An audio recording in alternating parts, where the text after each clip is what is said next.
ভাইরে, মেয়ে মানুষের মতো দেখতে এই অদ্ভুত দুইটা প্রাণীকে চিনতে পেরেছেন?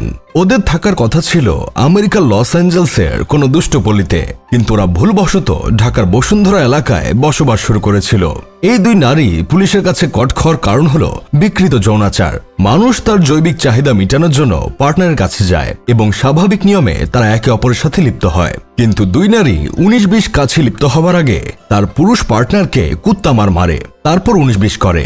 বুধবার দিবাগত রাতে গোপন সংবাদের ভিত্তিতে এই দুই নারীকে আটক করা হয় বলে জানায় ভাটারা থানা পুলিশ। অভিযোগে বলা হয়, এই দুই নারী একজন পুরুষকে গলায় শিকল পরিয়ে হাত পা বেঁধে কখনো চাবুক দিয়ে আঘাত করছিল, আবার কখনো হাই হিল জুতা কিংবা বুট দিয়ে আঘাত করত। যন্ত্রণা সহ্য করতে না পেরে পুরুষটি চিৎকার চেঁচামেচি করত। আশেপাশের প্রতিবেশীরা সেটা জানানোর পর পুলিশের কাছে অভিযোগ করলে পুলিশ সেটার ব্যবস্থা নেয়। এখন আমার কথা হলো, তোরা 19-20 করবি স্বাভাবিক নিয়মে কর না, কিন্তু তোদের এইসব করার মানে কি? তোদের ইটের ভাটা এতই গরম যে এইসব করে তাপ কমাতে হয়? 50 শেডস অফ গ্রে মুভিতে দেখেছিলাম গল্পের নায়ক ক্রিশ্চিয়ান গ্রে গল্পের নায়িকা অ্যানাস্থেসিয়া স্টিলকে এইসব করতে বলে। বেচারি খুবই কষ্ট পায়, তারপরও নায়কের মন রাখার জন্য এইসব করে। তাছাড়া হাউসফুল সিনেমায় I don't know what to do শিরোনামের একটা গান শুনেছিলাম, যে গানে দেখা যায় অভিনেতা অক্ষয় কুমারের সাথে অভিনেত্রী জিয়া খান এইসব করে। তাছাড়া দুষ্টু সাইডে অনেক ভিডিও আছে যেখানে দেখা যায় প্রিয় পাপিবান্দা টাকলা জনি স্যার 19-20 করার আগে এমনটা করে, কিন্তু এইগুলো তো সব অভিনয় ছিল। বাস্তবেও যে আমাদের দেশে এমন ঘটনা ঘটবে সেটা তো চিন্তার বাইরে ছিল। তার মানে দেশ যে ইউরোপ আমেরিকার মতো উন্নতি করছে সেটা বোঝা যায়। দেখেন ভাই, দুনিয়ার মানুষের কত রকমের শখ থাকে।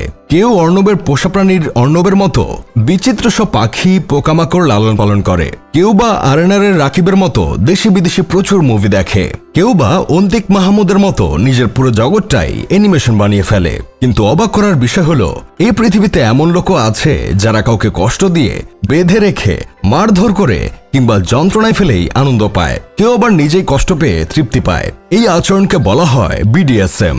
Bondage, discipline, dominance, submission, sadism, masochism. শুনতে যতটা অদ্ভুত লাগে, মনস্তত্ত্বের দিক থেকে এটি আরেকটা জগৎ। BDSM চর্চা যারা করে তারা বলে সবই হয় সম্মতিতে, কিন্তু বাস্তবতা কি সবসময় তাই? এই যে 2 দিন আগে যে ঘটনাটা ঘটলো, পুরুষ লোকটা কি মাইয়া দুইটাকে বলছিল তোমরা 19-20 করার আগে আমাকে কুত্তা মারো? কি জানি, বলতেও পারে। বড় লোকের সব বড় বড় বিষয়, তাদের শখগুলো বিচিত্র। তবে আমাদের দেশে নাকি BDSM চর্চা হয়, এটা নাকি একটা চক্র আছে। এই কথা শুনে আমার তো ভাই হাত পা কাঁপাকাঁপি শুরু হয়েছে। চিন্তা করছি সন্ধ্যার পর আর বাসার বাইরে বের হব না। বলা তো যায় না কোন দিন কোন মেয়ে আমাকে কিডন্যাপ করে নিয়ে গিয়ে আমার সাথে BDSM চর্চা করে। এই দেশে দেখা যাচ্ছে ছেলেরাও নিরাপদ না। আমার কিছু হলে চরম মূল্য দিতে হবে ডক্টর ইউনূস সরকারকে। তবে ভাই যাই বলেন, এই ভিডিওটা দেখে আমার ছোট্ট মনে লিটিল একটা প্রশ্ন জেগেছে। এই অত্যাচারের পর 19-20 করার ফিলিংস থাকে না, মানে ছোট ময়না পাখি বড় হয়?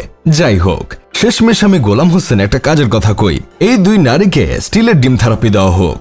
এই চক্রের সাথে কারা জড়িত তাদের খুঁজে বের করা হোক। আমরা ছেলেদের নিরাপত্তা চাই।